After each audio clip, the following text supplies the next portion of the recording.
सम्पूर्ण ख्रिस्ट विश्वासीहरूमा जय मसीह तथा प्रभु येशू ख्रिस्टबाट अनुग्रह र शान्ति।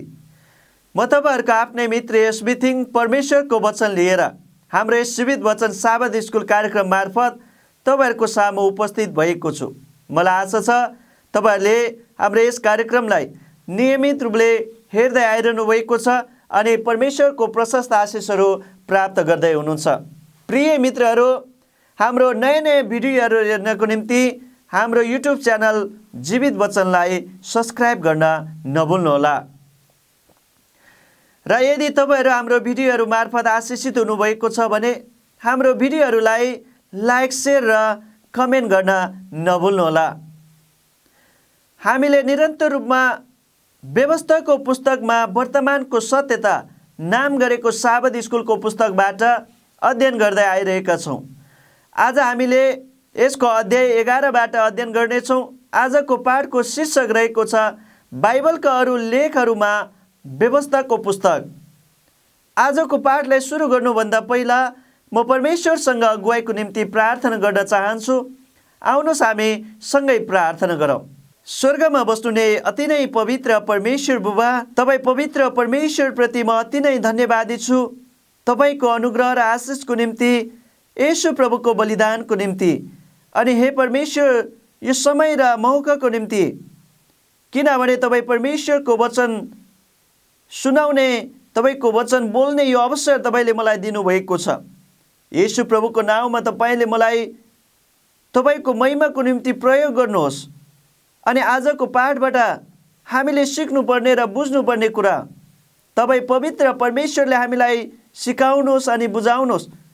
तपाईँ मद्वारा बोल्नुहोस् अनि तपाईँका छोराछोरीहरू जसले यो भिडियो हेरिरहनु भएको छ सबैलाई उहाँहरूको जीवनमा जागृति र सुधार दिनुहोस् र आशिषित तुल्याउनुहोस्। यही मेरो प्रार्थना छ येशू प्रभुको नाउँमा, आमेन। व्यवस्थाको पुस्तक मूसाले लेखेका थिए। मूसाको मृत्यु हुनुभन्दा अगाडि अनि प्रतिज्ञाको देश कनानमा इजरायलीहरू जानुभन्दा अगाडि परमेश्वरले मूसाद्वारा इजरायलीहरूलाई धेरै नीति नियमहरू, अर्थी उपदेशहरू दिनुभएको थियो। अनि मूसाले परमेश्वरको ती अर्थी उपदेशहरू, नीति नियमहरू सारा इजरायलीहरूलाई घोषणा गरेका थिए, सुनाएका थिए। ती नीति नियमहरूमा, उपदेशहरूमा इजरायलीहरूले परमेश्वरको आज्ञा पालन गरेको खण्डमा तिनीहरू आशिषित हुने, तिनीहरू सुरक्षित रहने, र यदि तिनीहरूले परमेश्वरको करारलाई भङ्ग गरेको खण्डमा तिनीहरूको जीवनमा श्राप र मृत्यु आउने, तिनीहरू प्रतिज्ञाको देश कनानबाट बहिष्कार हुनुपर्ने जस्ता आशिष र मृत्युका, श्रापका शर्तहरू त्यहाँ उल्लेखित थिए। आज हामीले मूसाभन्दा पछिका लेखकहरूले लेखेका लेखहरू, पुस्तकहरूमा व्यवस्थाका पुस्तक वा व्यवस्थाका पुस्तकका वचनहरूलाई हामीले हेर्नेछौँ। 8 वर्षको उमेरमा योसियाह यहुदाको राजा भएका थिए। उनले 31 वर्षसम्म राज्य गरे र उनको राज्यकालको 18औं वर्षमा एक विशेष घटना भएको थियो। त्यो घटना के थियो? आउनुहोस् हामी बाइबलबाट त्यसलाई हेरौँ। आफ्नो शासनकालको 18औं वर्षमा योसियाह राजाले मसुल्लामका नाति असल्याका छोरा सचिव शाफनलाई परमप्रभुको मन्दिरमा पठाए। तिनले भने, प्रधान पुजारी हिल्किया कहाँ जाऊ र ढोकेहरूले मानिसहरूबाट ग्रहण गरेका परमप्रभुको मन्दिरमा ल्याइएको रुपैयाँ पैसा तयार राख्नु भनी तिनलाई भन। मन्दिरका मुख्य कर्मचारीहरूका हातमा त्यो दिनु र तिनीहरूले परमप्रभुको मन्दिर मर्मत गर्नेका मानिसहरूलाई दिनु र तिनीहरूले परमप्रभुको मन्दिर मर्मत गर्ने मानिसहरूलाई देऊन्, अर्थात् सिकर्मी, डकर्मी र निर्माण गर्नेहरूलाई। मन्दिर मर्मतको निम्ति काठपात र काटेका ढुङ्गाहरू तिनीहरूले किनुन्। तिनीहरूलाई दिइएको रकमको हर हिसाब तिनीहरूले नलिउन्, किनभने तिनीहरू विश्वाससित काम गरिरहेका छन्। प्रधान पुजारी हिल्कियाले सचिव शापानलाई भने, मैले परमप्रभुको मन्दिरमा व्यवस्थाको पुस्तक भेटाएको छु। तिनले त्यो शापानलाई दिए र तिनले त्यो पढे। तब सचिव शापान राजा कहाँ गएर तिनलाई भने, हजुरका अधिकारीहरूले परमप्रभुको मन्दिरमा भएको रकम लिएर मन्दिरमा काम गर्नेहरू र कामको हेरचाह गर्नेहरूलाई दिएका छन्। त्यसपछि सचिव शापानले राजालाई यो सूचना दिए, प्रधान पुजारी हिल्कियाले मलाई एउटा पुस्तक दिएका छन्। अनि शापानले त्यो राजाको सामुन्ने पढेर सुनाए। जब राजाले व्यवस्थाको पुस्तकमा लेखिएका कुरा सुने, तब तिनले आफ्नो लुगा च्याते। प्रतिज्ञाको देश कनानमा इजरायलीहरूको अस्तित्व शर्तमा आधारित हुनेछन् भनेर मूसाले बारम्बार व्यवस्थाको पुस्तकमा जिकिर गरेका थिए। यदि तिनीहरूले परमेश्वरका आज्ञाहरूलाई भङ्ग गरेको खण्डमा तिनीहरूलाई परमेश्वरले दिनुभएको देश कनान देशमा तिनीहरू बस्न पाउने छैनन् भनेर मूसाले तिनीहरूलाई पटक पटक सम्झाएका थिए।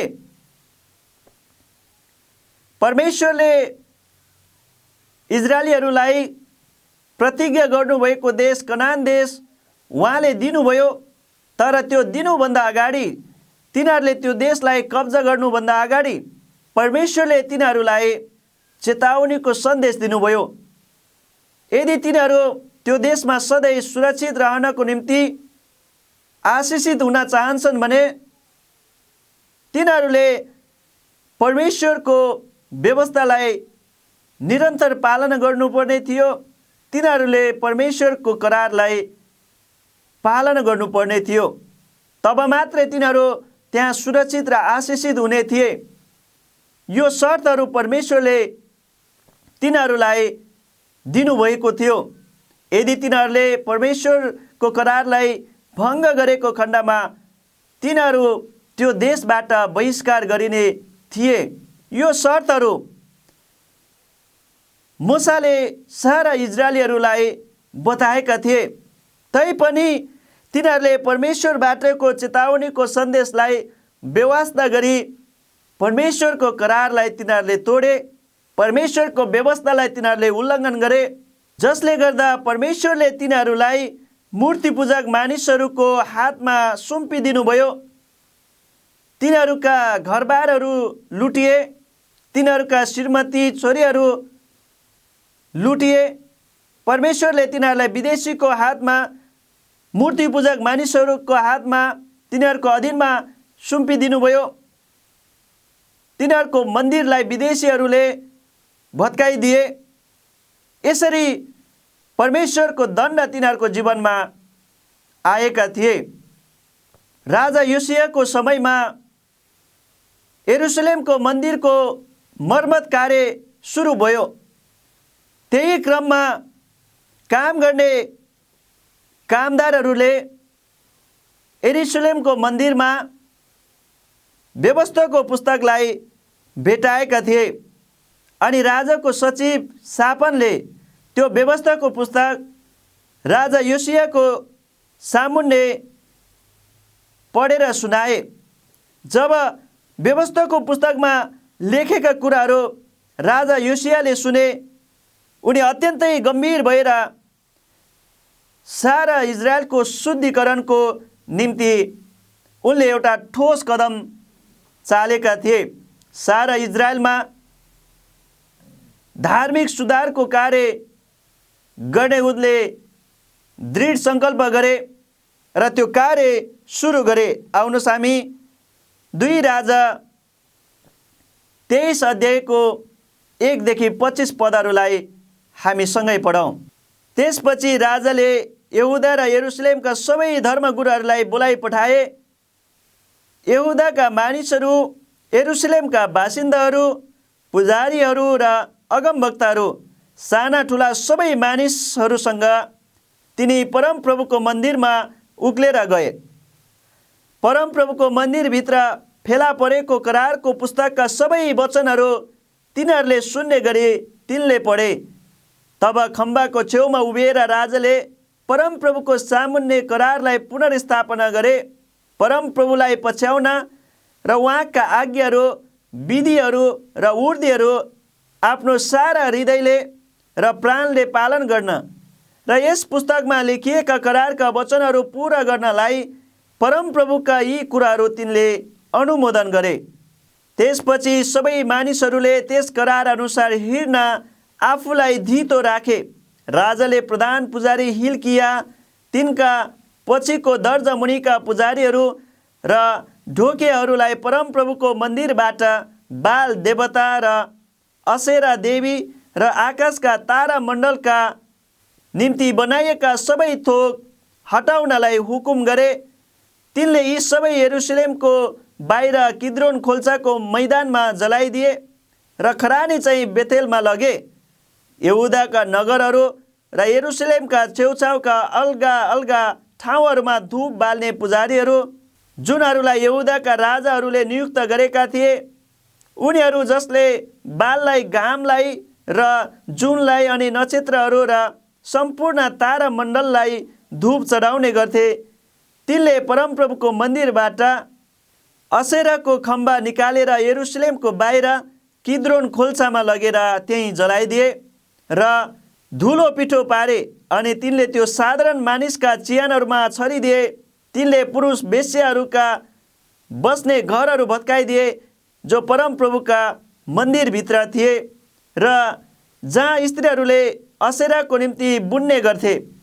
योसियाले यहुदाका नगरहरूबाट सबै पुजारीहरूलाई निकाले र उनीहरूले धूप बाल्ने गरेका गेबादेखि बेर्सेबासम्मका अलगा अलगा ठाउँमा भएका पूजा थानहरूलाई तिनले अपवित्र तुल्याइदिए। तिनले ढोकाका देवता थानहरू भत्काइदिए। सहरका राज्यपाल यहोशूको ढोकाको सामुन्ने, जो सहरको मूल ढोकाको देब्रेपट्टि छ, यी अलगा अलगा ठाउँहरूका पुजारीहरूले यरुशलेममा परमप्रभुको वेदीमा सेवा गरेनन्, तर उनीहरूले आफ्ना सङ्गी पुजारीहरूसित अखमिरी रोटी खाने गर्थे। मोलोकको निम्ति कसैले पनि आफ्ना छोरा वा छोरीलाई होम गर्न प्रयोग नगरोस् भनी बेन हिन्नोमको बेसीमा भएको तोपेतलाई तिनले अपवित्र तुल्याइदिए। परमप्रभुका मन्दिरको द्वारमा यहुदाका राजाहरूले सूर्यका सम्मानको निम्ति बसालेका घोडाहरू हटाइदिए। ती चाहिँ नातान मेलेक नाउँका एकजना अधिकृतका कोठा नजिकको चोकमा थिए। तब सूर्यको निम्ति समर्पण गरिएका रथहरू योसियाले जलाइदिए। आहाजको माथिल्लो कोठा नजिकको कौसीमा यहुदाका राजाहरूले खडा गरेका वेदीहरू र परमप्रभुको मन्दिरका दुवै चोकमा मनस्सेले निर्माण गरेका वेदीहरू तिनले भत्काइदिए। तिनले ती त्यहाँबाट हटाएर ढुङ्गा रोडा पारी किद्रोन खोल्सामा फालिदिए। यरुशलेमको पूर्वपट्टि भ्रष्ट पारिएको डाँडाको दक्षिणपट्टि भएका अलगा अलगा ठाउँहरू, जुनहरू इजरायलका राजा सोलोमनले सिदोनीहरूको घिनलाग्दो देवी अस्तोरेत, मोआबको घिनलाग्दो देवता कामोस र अम्मोनका मानिसहरूको घृणित देवता मोलोकका निम्ति बनाएका थिए, ती पूजा थानहरू पनि तिनले अपवित्र तुल्याइदिए। योसियाले चोखा ढुङ्गाहरू चुरचुर पारिदिए र असेराका खम्बाहरू काटिदिए र ती ठाउँहरूलाई मरेका मानिसहरूका हड्डीहरूले भरिदिए। इजरायललाई पाप गर्न लागेका नबातका छोरा यारोबामले बनाएका बेथेलमा भएको अल्गो ठाउँ र वेदी पनि तिनले भत्काइदिए। तिनले त्यो अल्गो ठाउँलाई जलाइदिए र त्यसलाई धुलो पिठो पारिदिए र असेराको खम्बा पनि जलाइदिए। त्यसपछि योसियाले यताउता हेरे र जब तिनले डाँडाको छेउमा भएका चिहानहरू देखे, तब तिनले ती चिहानहरूबाट हड्डी निकाल्न लाए र त्यो वेदी अपवित्र तुल्याउनलाई ती हड्डीहरू त्यहीँ जलाइदिए। यी कुराको अगमबानी गरेका परमेश्वरका जनद्वारा बोलेको परमप्रभुको वचन बमोजिम तिनले यी काम गरे। राजाले सोधे, मैले देखेको त्यो स्मारक चाहिँ के हो त? त्यस सहरका मानिसहरूले भने, त्यो त ती परमेश्वरका जनको चिहान हो, जसले यहुदाबाट आएर बेतेलका वेदीको विरुद्धमा तपाईँले गर्नुभएका सबै कामको अगमबानी गरेका थिए। तिनले भने, त्यसो भए त्यसलाई चाहिँ छोडिदेऊ, तिमीहरू कसैले पनि तिनका हड्डीलाई नचलाओ। यसैले तिनीहरूले तिनका र सामरियाबाट आएका अगमवक्ताका हड्डीहरूलाई त्यसै छोडिदिए। त्यसबाहेक इजरायलका राजाहरूले समारियाका नगरहरूमा बनाएका अलगा अलगा ठाउँहरूका सबै पूजा थानहरू, जसको कारणले परमप्रभुलाई रिस उठाएका हुनाले योसियाले बेतेलमा गरे झैँ तिनलाई हटाइदिए र दूषित पारे। त्यहाँका अलगा अलगा ठाउँहरूका सबै पुजारीहरूलाई योसियाले वेदीहरूमाथि मारे र ती वेदीहरूमा तिनले मानिसहरूका हड्डी जलाए। त्यसपछि तिनी यरुशलेममा फर्के। राजाले सबै मानिसहरूलाई यो हुकुम गरे, परमप्रभु आफ्ना परमेश्वरको निस्तार चाड करारको यस पुस्तकमा लेखे झैँ मनाओ। इजरायलीहरूलाई अगुवाई गर्ने न्यायकर्ताहरूका दिनहरूदेखि र इजरायलका राजाहरू र यहुदाका राजाहरूको समयदेखि यस्तो निस्तार चाड कहिल्यै मनाएको थिएन। तर योसिया राजाको 18औं वर्षमा यरुशलेममा परमप्रभुको निम्ति यो निस्तार चाड मनाइयो। त्यसबाहेक परमप्रभुको मन्दिरमा पुजारी हिल्कियाले भेटाएको व्यवस्थाको पुस्तकमा लेखिएका कुराहरू पुरा गर्नलाई योसियाले सबै जोखाना हेर्ने र भूतप्रेत खेलाउने सबै घर देवताहरू र मूर्तिहरू र यहुदामा र यरुशलेममा देखिने सबै घिनलाग्दा थोकहरूलाई खतम गरे। आफ्नो सारा हृदय, प्राण र शक्तिले मूसाका सबै व्यवस्था मानेर परमप्रभुतर्फ त्यसरी फर्केका कुनै पनि राजा योसिया जस्तै अघि वा पछि कहिल्यै भएको छैन। राजाका सचिव शाफनले मन्दिरमा भेटाएको व्यवस्थाको पुस्तकका वचनहरू राजाको सामुन्ने पढेर सुनाए। ती वचनहरू सुनेपछि राजाको हृदय हल्लिएको थियो, किनभने त्यहाँ जीवन र मृत्यु, आशिष र श्राप र यसका शर्तहरू अति सरल र स्पष्टसँग लेखिएको थियो। राजा योसियाभन्दा अगाडिका राजाहरू, जुन भ्रष्ट राजाहरू थिए, तिनीहरूले विदेशी देवताहरूको मूर्तिहरू यरुशलेममा, यहुदामा अनि इजरायलमा स्थापना गरेका थिए। तिनीहरूले मोलोक देवताहरूलाई धूप चढाएका थिए। तिनीहरूले मूर्तिहरू दण्डवत गरेका थिए। तिनीहरूले असेरा देवीहरू, आकाशका तारामण्डलहरूलाई तिनीहरूले पूजा गर्दथे। ती विभिन्न देवी देवताहरूको वेदीहरू, मूर्तिहरूलाई राजा योसियाले सारा इजरायलबाट, यहुदाबाट सर्वनाश गरिदिए, नाउँ निशानै मेटाउने गरे, हटाइदिए। त्यति मात्रै होइन, इजरायलका पुजारीहरू, यहुदीहरू, साना ठुला सबै मानिसहरूलाई राजा योसियाले बोलाएर एक ठाउँमा जम्मा गरे अनि व्यवस्थाको पुस्तकमा लेखिए अनुसार त्यहाँको करारको शर्तहरू पालना गर्न सबैलाई आज्ञा गरे अनि सबैलाई व्यवस्थाको पुस्तकमा लेखिए अनुसार परमेश्वरको निस्तार चाड मनाउन आदेश दिए र सबै मानिसहरूले आफ्ना पापहरू पश्चाताप गर्दै तिनीहरू परमेश्वरतिर फर्के र मूसाको व्यवस्थामा लेखिए अनुसार तिनीहरूले निस्तार चाड मनाए। यो ठुलो जागृतिको काम थियो, जुन काम राजा योसियाले आफ्नो राज्यकालको 18औं वर्षमा गरेका थिए। यस बारेमा अगमबानीको आत्माले प्रोफेट्स एन्ड किङ्स भन्ने पुस्तकको पृष्ठ 401 मा यसरी भनेको छ, राजा योसियाले आफ्नो देशमा आमूल परिवर्तन र सुधार ल्याउने क्रममा उनले प्रत्येक मूर्तिको नाउँ निशानै नराखिकन नाश गरेका थिए। इजरायल देशमा वरिपरि राष्ट्रका काठ र ढुङ्गाका मूर्तिहरू भित्राएर जताततै स्थापना गरेका थिए र परमेश्वरकै जनहरू भनेर दाबी गर्नेहरूले तिनीहरूलाई ढोग्दथे र पूजा गर्दथे। ती देवी देवताहरूलाई पूजा गर्ने सिलसिलामा अनेकौँ खराब र घृणित संस्कार र चालचलनहरू पनि थिए। जबसम्म इजरायलमा मूर्ति पूजा भइरहन्थ्यो तबसम्म खराब संस्कार, चालचलन र तत्त्वहरूलाई त्यस देशबाट हटाउन मानिसको शक्तिभन्दा त्यो बाहिरको कुरा थियो। तर इजरायल देशलाई मूर्ति पूजा र त्यससँग आएका खराब तत्त्वलाई निर्मूल गर्ने काममा उनी दृढतापूर्वक जुटेका थिए। साँच्चै प्रिय मित्रहरू, योसिया राजाको पालोमा एउटा ठुलो जागृतिको काम त्यहाँ भएको थियो। आज तपाईँ हाम्रो जीवनमा पनि, हाम्रो मण्डलीमा पनि यस्तै ठुलो जागृतिको आवश्यकता छ, यस्तै सुधारको आवश्यकता छ। हुन सक्छौँ हामीले प्राचीन इजरायलले जस्तै भौतिक मूर्तिहरू, काठ वा ढुङ्गाले बनेका मूर्तिहरूलाई दण्डवत गरिराखेका छैनौँ, आराधना गरिराखेका छैनौँ।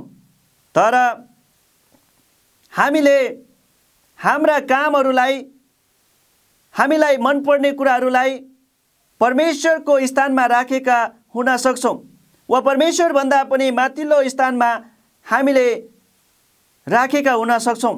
यदि हामीले त्यसो गरिराखेका छौँ भने ती कुराहरू हाम्रो निम्ति मूर्तिहरू हुन्। त्यसलाई हामीले आज नै हटाउनुपर्छ, त्यसलाई नाश गर्नुपर्छ। जसरी योसिया राजाले सारा यहुदा र इजरायलबाट ती घिनलाग्दा कुराहरू, ती मूर्तिहरू, प्रतिमूर्तिहरूलाई नाश गर्नुभयो, हटाउनुभयो, त्यसरी नै हाम्रो हृदयको मूर्तिहरूलाई हामीले आज हटाउनु पर्नेछ। हाम्रो जीवनमा यस्तो जागृति र सुधार हामीले ल्याउनु पर्नेछ। हाम्रो मण्डलीमा यस्ता परमेश्वरका विरुद्धका कुराहरू, घिनलाग्दा कुराहरू, ती तत्त्वहरू छन् भने हामीले हाम्रो मण्डलीमा सुधार ल्याउनु पर्नेछ, जागृति ल्याउनु पर्नेछ। हाम्रा मण्डलीका विश्वासीहरू यदि परमेश्वरदेखि बागी भएका छन्, परमेश्वरको करारलाई उल्लङ्घन गरेका छन्, परमेश्वरको व्यवस्था भङ्ग गरेका छन् र परमेश्वरदेखि टाढा गएका छन् भने तिनीहरूलाई हामीले परमेश्वरतर्फ फर्काउनु पर्नेछ। हामीले हाम्रो मण्डलीमा सुधार ल्याउनु पर्नेछ, जागृति ल्याउनु पर्नेछ। हाम्रा मण्डलीका विश्वासीहरू यदि परमेश्वरदेखि बागी भएका छन्, परमेश्वरको करारलाई उल्लङ्घन गरेका छन्, परमेश्वरको व्यवस्था भङ्ग गरेका छन् र परमेश्वरदेखि टाढा गएका छन् भने तिनीहरूलाई हामीले परमेश्वरतर्फ फर्काउनु पर्नेछ। जसरी योसिया राजाले इजरायलका धेरै मानिसहरूलाई परमेश्वरतर्फ फर्काएका थिए। व्यवस्थाको पुस्तकका वचनहरू सुनेर नै राजा योसियाले सारा इजरायल र यहुदामा आत्मिक जागृति र सुधारको कार्य स्थापना गर्नुभएको थियो, आमूल परिवर्तन ल्याउनु भएको थियो। राजा योसियाकै राज्यकालमा यिर्मियाले आफ्नो अगमवक्ताको सेवा कार्य सुरु गरेका थिए। त्यसैले यिर्मिया अगमवक्ता पनि राजा योसियाको धार्मिक सुधारका कार्यबाट अत्यन्तै प्रभावित भएका थिए र व्यवस्थाको पुस्तकले पनि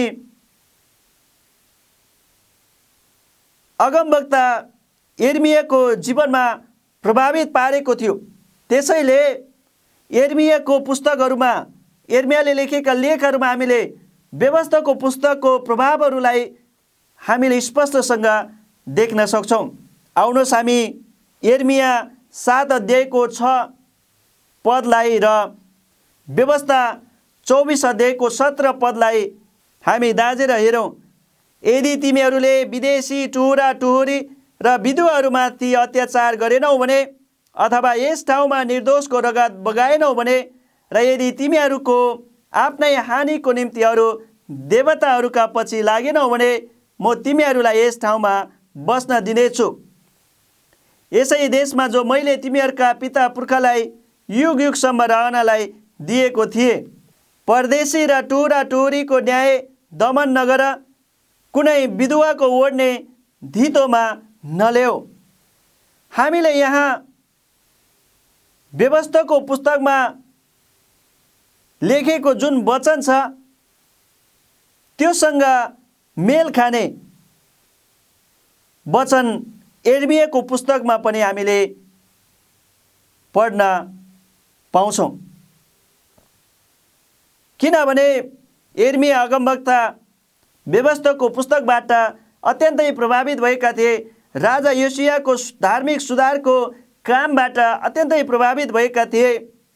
मूसाले व्यवस्थाको पुस्तकमा लेखेका वचनहरू हुबहु तथा त्यसको भावनालाई सारांशमा उनी पछिका लेखकहरूले दोहोऱ्याएको कुरा हामीले अरू पुस्तकहरूमा स्पष्टसँग हामीले देख्न सक्छौँ। पुरानो करारमा नै हामीले दानिएलको प्रार्थनामा समेत मूसाले व्यवस्थाको पुस्तकमा लेखेका वचनहरू हामीले पढ्न पाउँछौँ। दानिएलको प्रार्थनामा यदि इजरायल राष्ट्रले परमेश्वरको करार पालना गरेन भने तिनीहरूले कस्तो दण्ड भोग्नु पर्नेछ भन्ने व्यवस्थाको पुस्तकमा दिएको चेतावनीको सारांश हामीले पढ्न सक्छौँ। आउनुहोस् हामी दानिएल 9 अध्यायको 4 देखि 13 पदहरूलाई हामी बाइबलबाट पढौँ। मैले पाप स्वीकार गर्दै परमप्रभु मेरा परमेश्वरलाई प्रार्थना गरे, हे परमप्रभु, महान र भययोग्य परमेश्वर, जसले उहाँलाई प्रेम गर्ने र उहाँका आज्ञा पालन गर्ने सबैसँग प्रेमको करार पुरा गर्नुहुन्छ। हामीले पाप गरेका छौँ र गल्ती गरेका छौँ, हामी दुष्ट भएका छौँ र बागी बनेका छौँ। हामी तपाईँका आज्ञा र धार्मिक नियमहरूबाट तर्केका छौँ। हामीले तपाईँका सेवक अगमवक्ताहरूका कुरामा ध्यान दिएनौँ, जसले तपाईँको नाउँमा हाम्रो राज्यहरू, हाम्रा प्रधानहरू र हाम्रा पिता पुर्खाहरू र देशका सबै मानिसहरूसँग बोलेका थिए। परमप्रभु तपाईँ धर्मी हुनुहुन्छ र तपाईँप्रति भएको विश्वासघातको कारणले सबै देशहरूमा छरपष्ट पारिएका नजिक र टाढा बस्ने हामी यहुदाका मानिसहरू र यरुशलेम र इजरायलका जनताहरू लाजले ढाकिएका छौँ। हे परमप्रभु, हामी र हाम्रा राजाहरू, हाम्रा प्रधानहरू र हाम्रा पिता पुर्खाहरू लाजले ढाकिएका छौँ, किनभने तपाईँको विरुद्धमा हामीले पाप गरेका छौँ। हामी उहाँको विरुद्धमा बागी भएका छौँ। यद्यपि परमप्रभु हाम्रा परमेश्वर कृपालु र क्षमाशील हुनुहुन्छ। हामीले परमप्रभु हाम्रा परमेश्वरका आज्ञा पालन गरेका छैनौँ र उहाँका सेवक अगमवक्ताहरूद्वारा दिएका नियमहरू पनि मानेका छैनौँ। तपाईँको आज्ञा पालन गर्न अस्वीकार गरे सम्पूर्ण इजरायलले तपाईँको व्यवस्था भङ्ग गरेका छन् र तपाईँदेखि टाढा भएका छन्। यसकारण परमेश्वरका सेवक मूसाको व्यवस्थामा उल्लेखित श्राप र शपथ गरिएका फैसलाहरू हामीमाथि खन्याइएका छन्, किनभने तपाईँको विरुद्धमा हामीले पाप गरेका छौँ। हामीमाथि ठुलो विपत्ति ल्याएर हाम्रा विरुद्धमा र हाम्रा शासकहरूका विरुद्धमा बोल्नुभएका वचनहरू तपाईँले पुरा गर्नुभएको छ। यरुशलेमसित आकाशमुनि कहिल्यै नगरिएको व्यवहार गरिएको छ। मूसाको व्यवस्थामा लेखिए जस्तै यी सबै विपत्ति हामीमाथि आएका छन्। तैपनि आफ्ना पापदेखि फर्की तपाईँको सत्यतालाई ध्यान दिएर हामीले परमप्रभु हाम्रा परमेश्वरको कृपा खोजेका छैनौँ। यो समयमा दानिएल यरुशलेमदेखि बाहिर थिए, विदेशीको भूमिमा थिए र यहुदीहरू पनि त्यहाँ बन्दी भएर बस्नु परेको थियो। तिनीहरूमाथि परमेश्वरको दण्ड आइपरेको थियो। तिनीहरूलाई परमेश्वरले विदेशीको हातमा सुम्पिदिनु भएको थियो। दानिएलले यो सम्पूर्ण दुःख कष्ट आइपर्नुको कारण परमेश्वरको व्यवस्था उल्लङ्घन गर्नु, परमेश्वरको करारलाई भङ्ग गर्नु हो भनेर स्वीकार गरे। उनले बुझे र स्वीकार गर्दै परमेश्वरसँग प्रार्थना गरे, परमेश्वरसँग बिन्ती गरे। प्राय जसो मानिसहरूले आफूमाथि आपद विपद आइपर्दा परमेश्वरलाई यसरी प्रश्न गर्दछन्, परमेश्वर यो किन? हे प्रभु यो किन? किन म माथि यो ठुलो आपद विपद आइपरेको छ? किन मलाई यो दुःख र कष्ट आइपरेको छ? परमेश्वर यो किन भयो? यसरी धेरै विश्वासीहरूले मानिसहरूले परमेश्वरसँग प्रश्न गर्ने गर्दछन्, तर दानिएलले आँखाभरि आँसु पार्दै आँसु चुहाउँदै परमेश्वरसँग गरेको हृदय विदारक प्रार्थनामा, हृदय फाटेर परमेश्वरसँग गरेको प्रार्थनामा हामीले कतै पनि परमेश्वर यो किन भयो, हामी माथि यो दुःख र कष्ट किन, परमेश्वर किन भनेर दानिएलले प्रश्न गरेको हामीले पाउँदैनौँ। किनभने दानिएलले सबै कुरा बुझेका थिए। सारा इजरायलले परमेश्वरको आज्ञा उल्लङ्घन गरेको कारणले, परमेश्वरको करार तोडेको कारणले, परमेश्वरले व्यवस्थाको पुस्तकमा दिनुभएको उचित फैसला र दण्ड तिनीहरूमाथि आइपरेको छ भन्ने कुरा दानिएलले राम्रोसँग बुझेको थियो। त्यसकारण ती सबै पापहरूलाई स्वीकार गर्दै परमेश्वरसँग हृदय विदारक प्रार्थना गरेका थिए। सारा यहुदीहरूको निम्ति दानिएलले अन्तर्विन्ती प्रार्थना गरेका थिए। आँखाभरि आँसु पार्दै रुँदै परमेश्वरसँग प्रार्थना गरेका थिए। तर दानिएलको प्रार्थनाको उल्लेखनीय पक्ष भनेको